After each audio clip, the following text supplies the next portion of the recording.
Hi friends, welcome to CNR English Academy. இன்னைக்கு வீடியோவில் SGT 2024 related informations. Next எல்லாருமே TRP போர்டில் இருந்து எதிர்பார்த்துட்டு இருக்கிறது என்னென்னா, எஸ்ஜிடியோட அட்மிட் கார்டு எப்போ வரும். ஏன் அப்படின்னா ஜூன் 23 வந்து பார்த்திங்கன்னா அவங்க வந்து டென்டேட்டிவ் டேட் வந்து கொடுத்துருக்காங்க. ஸோ ஒரு 10 நாளாகவே வந்து நமக்குமே இந்த குவைரி தான், எப்போ வந்து அட்மிட் கார்டு வரும், அப்படி இல்லைன்னு சொன்னால் ஒரு வேளை போஸ்ட்பாண்ட் ஆகுமா, எக்ஸாம் கொஞ்சம் தள்ளி போகுமா அப்படின்னு நிறைய பேர் கேட்டிருந்தாங்க. அண்ட் வழக்கம் போல் தான் எந்த எக்ஸாமாக இருந்தாலும் ஒரு விஷயம் தெளிவாக தெரியாமல் அதை நம்ம வந்து சொல்ல மாட்டோம். இந்த எக்ஸாமை பொறுத்த வரைக்கும் மறுபடியுமே வந்து டிஆர்பியில் வந்து கேட்கும்போது அவங்க ரொம்ப கரெக்டாக கர்ட்டசியோட ஒரு இன்ஃபர்மேஷன் சொன்னாங்க. அதை தான் உங்களுக்கு நான் ஷேர் பண்ணுறேன்.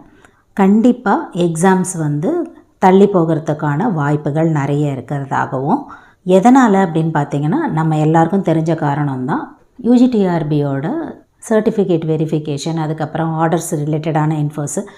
ஸோ இதில் கொஞ்சம் பிஸியாக இருக்கிறதாகவும், இன்னும் வந்து எஸ்ஜிடிக்கு தொடர்பாக வந்து எந்த அலாட்மெண்ட்ஸு போடுறது அந்த மாதிரி இன்ஃபர்மேஷன்ஸ்லாம் அவங்களுக்கு வரல அப்படின்றத தெளிவாக சொன்னாங்க.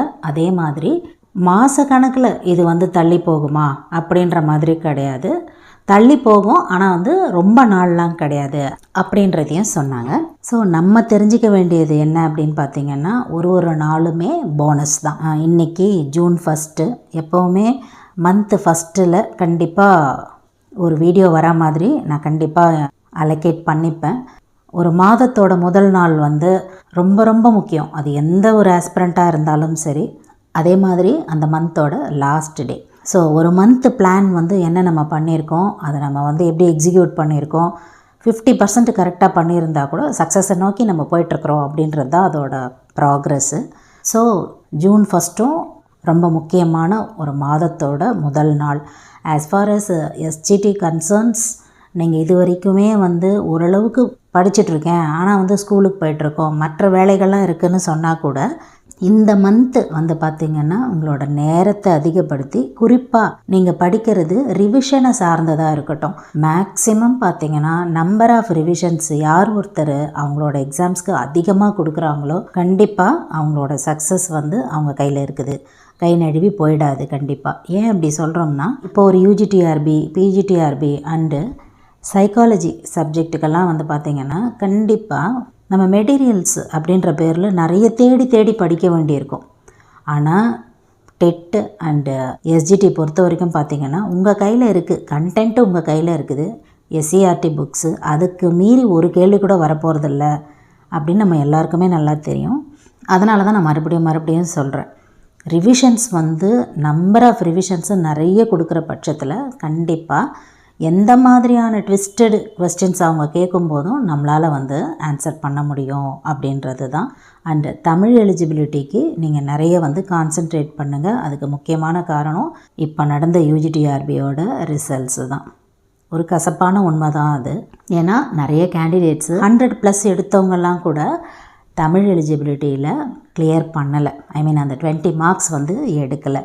அதனால் நீங்கள் எந்த அளவுக்கு மற்ற சப்ஜெக்ட்ஸ்க்கு வந்து இம்பார்ட்டன்ஸ் கொடுத்து நீங்கள் படிக்கிறீங்களோ அதே அளவுக்கு தமிழ் எலிஜிபிலிட்டிக்கு கான்சென்ட்ரேட் பண்ணுங்கள். ஏன்னா நம்ம அதை தனியாக பண்ண போகிறதில்ல, தமிழ் அதில் ஒரு சப்ஜெக்ட் இருக்கிறதுனால நம்ம கம்பல்சரி அதுக்குமே நம்ம ப்ரிப்பேர் பண்ணுவோம் இல்லையா. அதனால் நிறைய இம்பார்ட்டன்ஸ் கொடுங்க, ரிவிஷன்ஸ் கொடுங்க. 11th and 12th நிறைய கான்சென்ட்ரேட் பண்ணுங்கள் தமிழை பொறுத்த வரைக்கும்.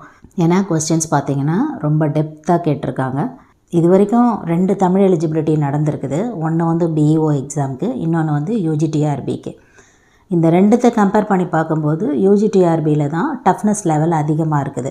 ஸோ நம்ம என்ன புரிஞ்சுக்கணும் அப்படின்னா, ஒரு எக்ஸாமை விட அடுத்து நடக்கக்கூடிய எக்ஸாமுக்கு பார்த்திங்கன்னா லெவல் ஆஃப் டஃப்னஸ் அதிகமாகிட்டே போகுது அப்படின்ற ரேஷியோ நம்மளால் பார்க்க முடியுது. ஸோ எவ்வளோ நம்மளால் வந்து முயற்சியோடு கூடிய அந்த பயிற்சி வந்து கட்டாயமாக நம்மளை ஒரு நல்ல ரேங்க்குக்கு வந்து கொண்டு போகும், அதில் எந்த டவுட்டும் கிடையாது. ஸோ அதே மாதிரி தான் இப்போது எஸ்ஜிடி எக்ஸாம்ஸ் வந்து கொஞ்சம் போஸ்ட்பாண்ட் ஆகுது அப்படின்ற பட்சத்தில் அடுத்த டெட்டு அண்டு பிஜிடிஆர்பி இது எல்லாமே நமக்கே ஒரு ஐடியா இருக்குது, லைட்டாக கொஞ்சம் போஸ்ட்பாண்ட் ஆகிறதுக்கான வாய்ப்பு இருக்குது அப்படின்றது போல். ஆனால் ரொம்ப லெத்தார்ஜிக்காக இருக்க வேண்டிய அவசியம் கிடையாது. இதை நம்ம எப்படி எடுத்துக்கலான்னா, நடுவில் கொஞ்சம் டைம் தவற விட்டவங்க இந்த டைமை வந்து நம்ம கொஞ்சம் நல்லா ஃபோக்கஸ் பண்ணிக்கலாம். அதுக்கு வந்து ஹெல்ப் பண்ணும். எப்படி ஒரு ரன்னிங் ரேஸில் ஃபஸ்ட்டு நல்லா ஓடிக்கிட்டு இருந்தவங்க நடுவில் கொஞ்சம் கம்மியாக ஓடி அதுக்கப்புறம் லாஸ்ட்டு பிக்கப் பண்ணுவாங்க இல்லைங்களா, அந்த மாதிரியான ஒரு ஸ்பேஸ் தான் நமக்கு. ஸோ உங்கள் எல்லாருக்குமே வந்து ஒரு நல்ல புரிதலும் ஒரு ஐடியாவும் வந்திருக்கோம் அப்படின்னு நினைக்கிறேன். எந்தெந்த ஸ்டாண்டர்ட்ஸ்லலாம் நீங்கள் கவர் பண்ணலையோ ஆஸ் ஏ இண்டிவிஜுவல் உங்களுக்கு தெரியும் இல்லையா, எந்தெந்த ஸ்டாண்டர்ட்ஸ்லாம் நம்ம இன்னும் கவர் பண்ணல, எந்தெந்த இம்பார்ட்டண்ட் பாயிண்ட்ஸ்லாம் நம்ம இன்னும் ரிவிஷன் கொடுக்கல அப்படின்னு நீங்கள் நினைப்பீங்க இல்லையா, அதில் எல்லாமே வந்து நேரங்களை அதிகப்படுத்தி நீங்கள் அதிகமாக ஃபோக்கஸ் பண்ணுற பட்சத்தில் கண்டிப்பாக உங்களோட ரிசல்ட்ஸு நல்லாவே அமையும். அண்டு இந்த எண்ட் ஆஃப் த மந்தில் நீங்கள் கேட்டுட்டு இருந்தீங்க புதுசாக இன்னொரு டெஸ்ட் பேட்ச் வந்து கொடுப்பீங்களா. ஆல்ரெடி வந்து டெஸ்ட் பேட்ச் போயிட்டுருக்குது. நாங்கள் வந்து ஃபஸ்ட்டு ஜாயின் பண்ண முடியல, இப்போ வந்து ஜாயின் பண்ண முடியுமா அப்படின்னு கேட்டிருக்கீங்க. கண்டிப்பாக. ஆனால் வந்து நம்ம ஃபஸ்ட்டு வந்து வீக்லி கொடுத்துட்ருந்தோம். சண்டே டெஸ்ட் பேட்ச் வந்து கண்டக்ட் பண்ணிக்கிட்டு இருந்தோம். இப்போ வந்து பார்த்திங்கன்னா டெய்லி டெஸ்ட் பேட்ச் வந்து அனௌன்ஸ் பண்ணுறோம். டெய்லி வந்து உங்களுக்கு டெஸ்ட் இருக்கும். இப்போ ப்ரீவியஸாக நமக்கு டெஸ்ட் பேட்ச்சில் என்னென்ன பண்ணிக்கிட்டு இருந்தோமோ அது எல்லாமே டெய்லி உங்களுக்கு டெஸ்ட் இருக்கும். ஏன்னா ஒரு சில பேர் வந்து பார்த்திங்கன்னா நாங்கள் வந்து இப்போ முடிச்சிருக்கோம், அதனால் டெஸ்ட்டு வந்து ப்ராக்டிஸ் பண்ணணும், ஒரு 20 டெஸ்ட்டு கிட்ட ப்ராக்டிஸ் பண்ணணும் அப்படின்லாம் கேட்குறீங்க. ஸோ அவங்களுக்கெல்லாம் வந்து பார்த்திங்கன்னா இந்த டெய்லி டெஸ்ட் பேட்ச் யூஸ்ஃபுல்லாக இருக்கும்னு நினைக்கிறோம். அந்த டீட்டெயில்ஸ் எல்லாமே இப்போ நீங்கள் ஸ்க்ரீனில் பார்த்துட்ருப்பீங்க.